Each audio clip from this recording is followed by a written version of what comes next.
જમવું. દિયા દિયા દિયા દિયા, જાગી જા જાગી જા. અરે જાગ. Good morning. જાગી જ છું યાર. Good morning. બપોરે કોઈ ગુડ મોર્નિંગ કહે છે કે? અરે હા છોડ. મેં તને કાલે ઇન્વાઇટ કરી હતી ને, મેં વરુણદાની પિક્ચરની ટિકિટો લાવી છે, તો શા માટે લેટ કરે છે? ચાલ જલ્દી ચાલ. એ સાક્ષી 10:30 તો અહીંયા ચાલી ગયા. શો શરૂ થયો હશે. હા ચાલ જલ્દી ચાલ. એક મિનિટ. આજની લંચમાં આપણે પંચમી હોટલમાં કરીશું.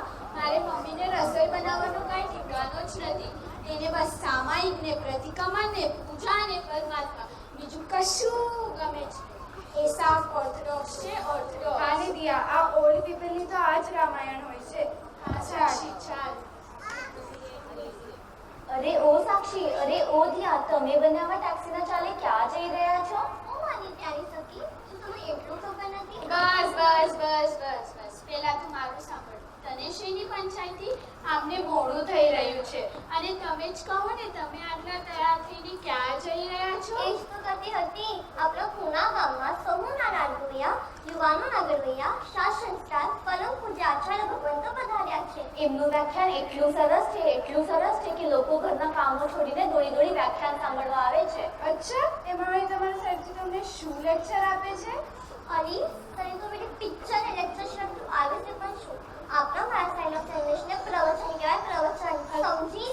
અચ્છા, એમાં મારા સાહેબજી તમને શું કહે છે?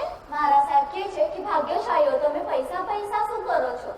પૈસા તો આવશે અને આવતા જ રહેશે, પણ તમે ખૂબ ધર્મ કરો. તમારો પ્રિય TV set, sofa set, lemon set, તમારી જિંદગી સેટઅપ થઈ જશે. સેટઅપ. વાહ. તમારા સાહેબજી તમને શું પોઈન્ટ કહે છે?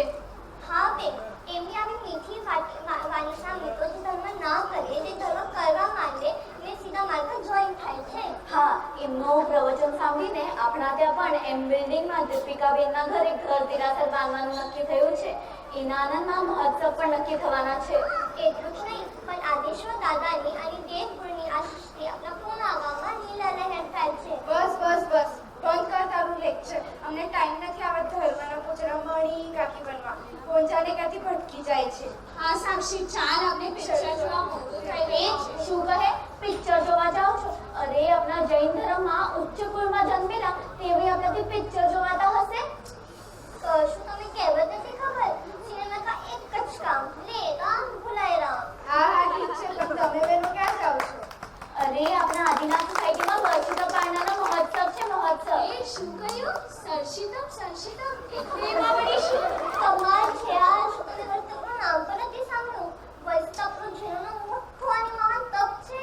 હા, ધન્ય છે આ વર્ષિતમના તપસ્વીઓનું, જે એક જ વર્ષમાં 200 જેટલા ઉપવાસ કરે છે. અરે પણ ઉપવાસ કરે આટલું મોટું કાંઈ નહીં. હિમાલયનું ગઢ કીધું ઉપર એકાદશીના લાખો ઉપવાસ આમ કરેલા છે. હા, મને પણ ઉપવાસ કરવા બહુ જ મજા આવે છે. એમાં એક ટાઈમ તો પેટ ભરીને જમી લેવાનું અને આખો દિવસ ખાવાનું. કેળા ખાવાના, સંતરા ખાવાના અને શરબત અને ફાંટા પણ ચાલે. મને તો ઉપવાસ કરવા બહુ જ મજા આવે છે. હા નથી આવું. મમ્મીને રાત્રે જ મેનુ કહી દો.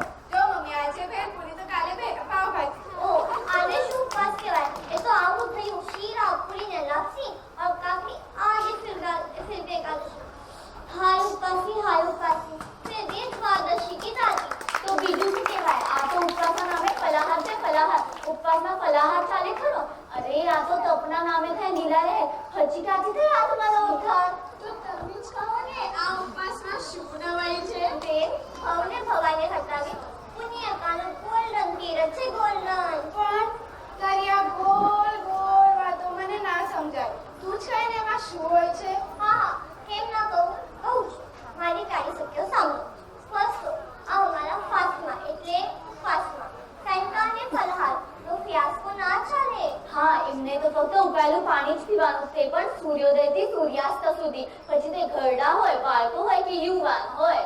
પણ એમાં 200 ઉપવાસ તો ઓલ થયા પછી જ કરતા હશે. ના બેન, આપણા આદિનાથ સોસાયટીમાં નાની ઉંમરના પણ બાળકો ઉપવાસ કરે છે.